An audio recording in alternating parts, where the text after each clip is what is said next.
এবারে maxim group বিশেষ প্রতিবেদন। বিচার নিয়ে সরকারের শীর্ষ পর্যায়ে ব্যাপক আগ্রহ থাকলেও অভিযোগ উঠেছে প্রসিকিউটরদের কারণে নানা বিচিত্র ঘটনা ঘটছে আন্তর্জাতিক অপরাধ ট্রাইব্যুনালে। মানবতা বিরোধী অপরাধের অভিযোগে আটক মাওলানা দেলোয়ার হোসেন সাঈদীর বিরুদ্ধে সাক্ষীদের আদালতে না এনে পুলিশের কাছে দেয়া বক্তব্যকে সাক্ষ্য হিসেবে নেয়ার পর খোদ সাক্ষীরাই বলেছেন তারা চাইলেও ট্রাইব্যুনালে তাদের হাজির করা হয়নি। বিস্তারিত কামরুজ্জামান বাবলুর রিপোর্টে। অসুস্থ, স্মরণশক্তি লোপ, ভ্রমণে মৃত্যুর ঝুঁকি আছে এবং ভয় ভীতি ও হুমকি দেয়া হচ্ছে এমন সব কারণ দেখিয়ে মাওলানা দেলোয়ার হোসেন সাঈদীর বিরুদ্ধে করা মামলায় ৬৮ জন নিয়মিত সাক্ষীর মধ্যে ৪৬ জন সাক্ষীকেই ট্রাইব্যুনালে আনা যাবে না বলে একটি আবেদন করে প্রসিকিউশন। এরপর ১৫ জন সাক্ষীকে ট্রাইব্যুনালে না এনে তদন্ত কর্মকর্তার কাছে দেয়া তাদের বক্তব্যকে সাক্ষ্য হিসেবে গ্রহণ করে আদালত।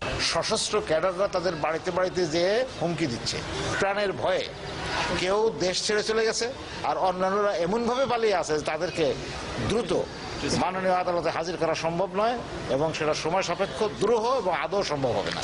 কিন্তু নিজ বাড়িতে অবস্থানরত কয়েকজন সাক্ষী বলছেন ভিন্ন কথা। মামলার যে আসামি করা হয়েছে দেলোয়ার হোসেন সাঈদীকে, আপনি বলছেন যে সে এই আমার স্বামীকে হত্যা করছে নিয়ে। না না না, এরকম পাশে কথা বলতে বাবা, এরকম কথা কম কম না, আমি মসজিদ এইরকম কথা বলছি, আমি খালি চিনি, এরা দেই, এরা জানি। সাক্ষী চাই আমার কাছে, আমি বলি না, মিথ্যা কোনো সাক্ষী দেখতে পারবো না, আমি যেটা জানি সাথে এটাই বলিয়ে যাবো। আমার মায়ের সাজি হিসেবে মারে নাই, তাদের দেহিও নাই, মিলিটারিতে পাকশন্য তারা মারছে। এখন শুনি আমার নামে, আমি আমার নাম দিয়া সাজি সেমের নামে বিরুদ্ধে কেস হয়েছে। আমার মায়ের বেশকে সব জায়গায় খাইতেছে, আমরা খয়াদির মতন সব শহরে বাসি। আমি মিথ্যা সাক্ষী দিতে পারবো না, আমার দুইটা তিনটা দিয়েও নেয় সাক্ষীতে, আমি উচিত ছাড়া মিথ্যা দিতে পারবো না।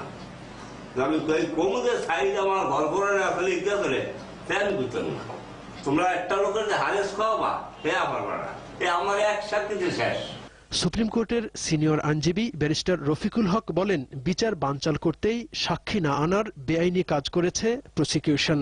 অদ্ভুত ব্যাপার, সাক্ষী যাদের কথা বলছে তারা বলছে আমার চিনি না, আমি জানি না, হিন্দু পত্রিকার কথা বলছে, সে ইন্ডিয়ায় স্টেটমেন্ট দিয়েছে, আমি সাঈদীকে কখন দেখিনি, জানি না কখন। ঠিক, ইটস নট প্রপার, এগুলো আমি চ্যালেঞ্জ করলে মুশকিল আছে।